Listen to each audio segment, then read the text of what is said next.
If the past year of your life has been anything like mine and you're working from home, your children are doing school virtually from home, and there's just not enough time to get everything done, your child may possibly have had a little bit more screen time than you're typically comfortable with during the past year. Now, with the weather getting warmer, the school year coming to an end, and all things kind of starting to open up and get back to normal, you probably want some ideas on how to cut down on screen time with your child without so many battles. I know it can be hard, but I have some tips for you, so stay tuned for this video.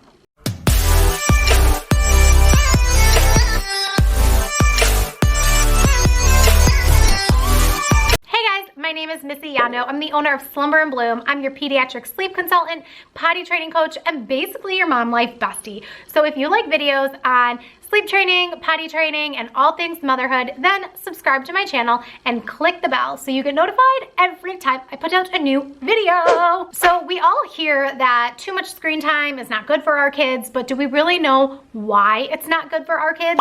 Well, surprise, I'm gonna tell you why, of course.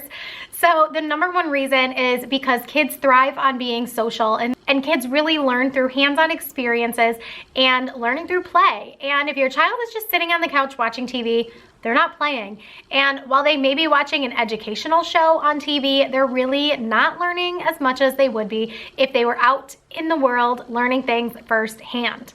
Now, as a mom putting my own videos on YouTube, I would like to think that YouTube has some value for people, but at the same time, if your kid is just sitting there watching other kids play with toys, it can drive you crazy. And it also can give your kids some crazy ideas of ways that they want to play, but at least if it's giving them ideas to get off the couch and go do something, then no harm, no foul, right? My kids are 4, 6, and 7 years old, and they are obsessed with watching videos on challenges. So they're starting to like challenge each other to do all these crazy things. And I'm like, well, here's my challenge. Who can stay on the playground outside for the longest? So there are some benefits there. But not only does too much screen time decrease children's social skills, but it also puts a strain on their eyes and their body. Like I said, your child needs to exercise, and if they are just sitting on the couch all day long watching TV, they're really increasing the chances of becoming obese. Now, even though your child is watching people speak and engage and learn language on the TV or on their shows, they also need to actually engage and have conversations on their own so that they're actually learning how to engage in actual human conversation. So let's talk about some steps to help your child turn off the TV and jump into the real world and actually play and learn things along the way. So here are 5 ways to help your child decrease their screen time with less of a fight. The first thing that you could do is set a rule that there will be no devices, no screens in bedrooms or during meals. This means that they are not doing laptops, Chromebooks, iPads, Kindles, TVs, whatever it may be. None of those can be in their bedrooms. All the TV watching needs to be done in a family space where they know that this is the only place that they are allowed to use this device or watch the show. And it goes without saying, mealtime is family time, and that's when families should be talking about their day, talking about what they loved, what they didn't love, and what they want to do tomorrow. So, no screens at the table. The second idea is to set timers for device allowance. Whether it's an actual built-in timer on the device itself, or if you just set a timer in your house, and then you take the device away or turn off the television when the timer goes off, if your child knows that that expectation is happening, then they will be less likely to fight you when the timer goes off. And also, giving them frequent reminders and warnings when you know that the timer may be going off soon. You may want to give them a 10-minute warning, a 5-minute warning, and a 1-minute warning so that they are less surprised when the timer goes off and they know that this was to be expected. Tip number 3 is to encourage family movie night. Now, if you guys are all watching TV together and watching a movie together and having that time together, you're still bonding, you're still talking about what you're watching, and you're still having a good time together. So even though it's still screen time, it's also still family time. The next tip that I have for you is to put passwords on your devices so that your children cannot gain access to these devices without your approval.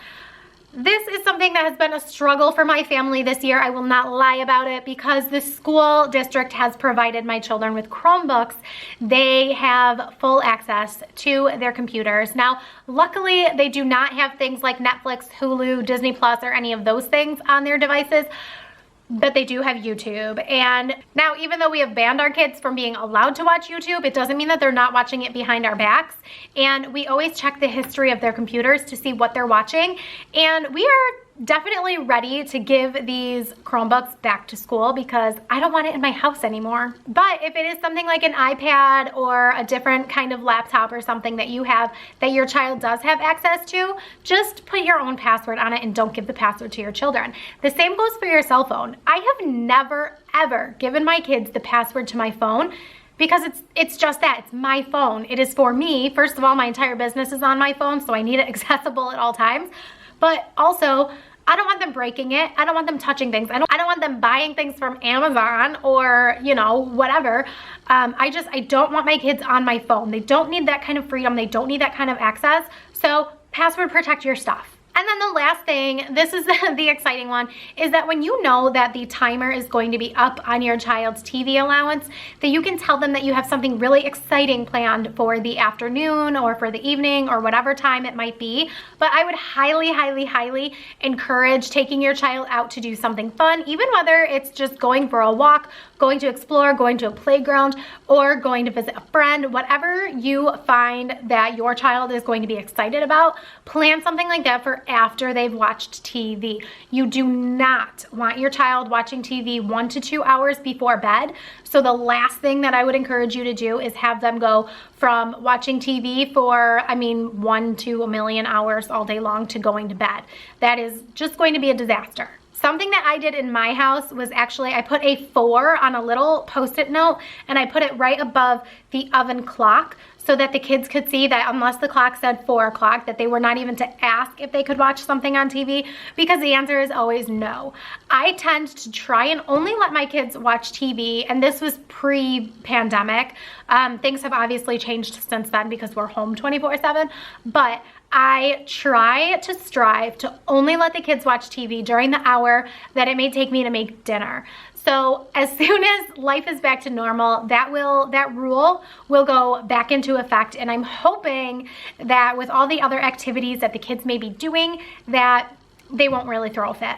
If the kids are occupied and having fun and busy, then they won't really notice that the TV is missing. And that's the great thing about the TV and all of that kind of like waste of time entertainment, is that when they're outside playing and having fun, they don't really notice that they're not watching Pokemon, because they're outside playing Pokemon. I live in upstate New York, so we do have crappy winters, and the kids do tend to watch more TV over the winter because they're not outside as much. But during the summer, we are literally outside from sunup to sundown, and they sleep so great. And having less TV time in your child's schedule will also help them sleep better. The last thing that I wanted to share today was just a little breakdown for babies and toddlers on how much TV time they should be having or not having. So for ages 0 to 24 months, up until your child is 2 years old, the only screen time that they should be having is when you're FaceTiming or video calling a relative or friend, so that they can actually talk and engage with that person in real time. From 2 to 5 years old, your child should only be watching TV for 1 hour a day. So we can strive for perfection, but also don't beat yourself up if it's been a rough day and you just need to sit your kid in front of the TV for a little bit longer than desired, because you need a break too. If you have any ideas of how to help your child not watch as much TV or things that they like to do instead of watching TV, leave it in the comments down below. I really hope that you guys learned a lot from this video, and I hope that you subscribe to my channel.